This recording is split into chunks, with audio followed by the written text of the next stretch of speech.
я не знаю, вот у меня, например, в iPhone нет функции, где я могу написать на родном языке свои сообщения, да?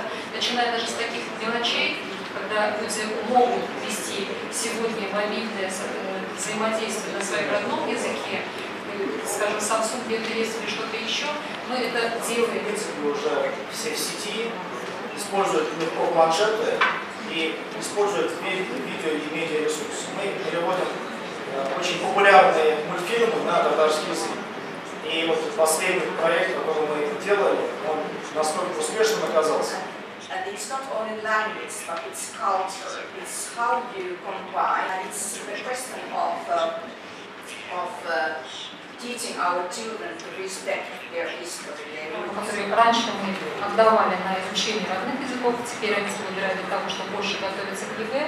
Да, конечно, результаты хорошие. У нас, например, результаты по русскому языку и литературе очень улучшились, потому что они стали выбирать изучение родного русского языка, хотя, может быть, она таким и не является, да? Но мы, исходя из этого, теряем, конечно же, изучение родного языка. Функционирует онлайн-школа дистанционного обучения татарскому языку «Анадыля», которая позволяет 10 тысячам пользователям бесплатно изучать свой родной татарский язык самостоятельно.